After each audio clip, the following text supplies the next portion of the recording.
మా భూమిని ఆగం పట్టిస్తుర్రు, చెత్తను తెచ్చి కాల్చేసిర్రు, ఫెన్సింగ్ పడగొట్టిర్రు, డ్రైనేజ్ వాటర్ మొత్తం మా దాంట్లో వచ్చేటట్టు చేసిర్రు. డైపర్లు, బీరు సీసాలు, వాళ్ళు యూజ్ చేసిన బట్టలు ఒకటా రెండా, అసలు ఎన్నంటే అన్ని, ఎంత అరాచకం చేయదో అంత అరాచకం చేసిర్రు. అసలు ఇదేందని అడిగితే నిర్లక్ష్యం సమాధానం, అసలు బెదిరిస్తున్నారు. ఈ వీడియో ఎవరైతే భూమి కౌలుకి ఇచ్చి వేరే ప్లేస్ లో ఉంటారో వారు ఖచ్చితంగా లాస్ట్ వరకు చూడండి, మీకే అర్థమవుతుంది ఏంటా మోసం అని చెప్పి. అసలు విషయానికి వస్తే మా ఫామ్ ల్యాండ్ ని మేము వేరే ఒక పర్సన్ కి 2 years బ్యాక్ కౌలుకి ఇచ్చినాం అనమాట. ఈ వీడియోలో బిల్డింగ్లు కన్స్ట్రక్షన్ జరుగుతున్నాయి కదా, మా పక్క పొలం అతను అనమాట.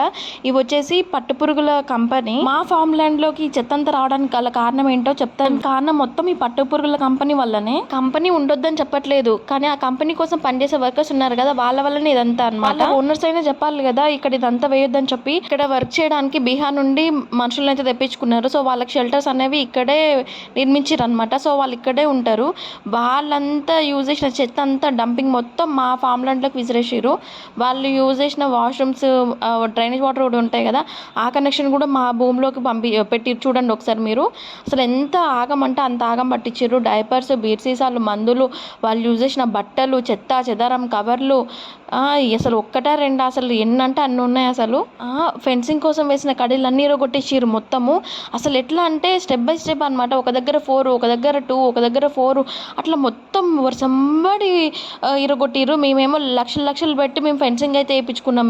మీరు అనుకోవచ్చు ఆ కడీలు ఇరగొడితే వాళ్ళకేం వస్తుంది అని చెప్పి. ఇక్కడ వర్కర్స్ ఉన్నారని చెప్పాను కదా, వాళ్ళు ఉండడానికి షెల్టర్స్, ఇంకా వాళ్ళ కంపెనీ అనేది చాలా పెద్దగా ఎస్టాబ్లిష్ చేస్తున్నారు అనమాట. సో కన్స్ట్రక్షన్ కి రా మెటీరియల్ అవసరం ఉంటది కదా, అవి రావడానికి పెద్ద వెహికల్స్ లో వస్తాయి కదా, సో అవి టర్న్ అవ్వడానికి వీలు లేనప్పుడు ఇట్లా కడీలు ఇరగొట్టేసారు అనమాట. మేము కడీలు నాటించి జస్ట్ 2 years కూడా అవ్వట్లేదు, లక్షల్లో మాకు ఖర్చు వచ్చింది.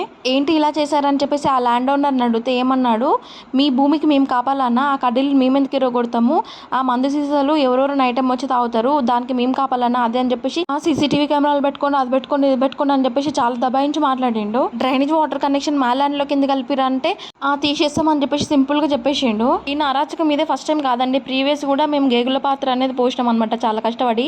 సో అది మాకు తెలియకుండానే మొత్తం దోకొని తినేసిరు. వాళ్ళ బర్రెలు తెచ్చి మా ఫామ్ ల్యాండ్ లో కట్టేసిరంట, మొత్తం ఒక డ్రైనేజ్ లాగా చేసిరంట. సో అది అడిగితే తీసేసిరు అనమాట.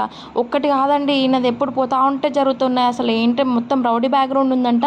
ఆ పర్సన్ కి రౌడీ బ్యాక్గ్రౌండ్ ఉండడం వల్ల మేము కౌలుకి ఇచ్చిన పర్సన్ కూడా మాకు ఇన్ఫార్మ్ చేయలేదు ఈయన ఇన్ని చేసిండని చెప్పేసి. మేము కౌలుకి ఇచ్చిన పర్సన్ కూడా తిట్టినాము, నువ్వు మాకు ఇన్ఫార్మ్ చేయకుండా ఏం చేసినావు అని చెప్పి. వీడియో చేయడానికి గల కారణం మీకు కూడా రేపు ఇలాంటి సిచ్యువేషన్ జరగొచ్చేమో, జాగ్రత్త పడతారని చెప్పేసి చేశాను.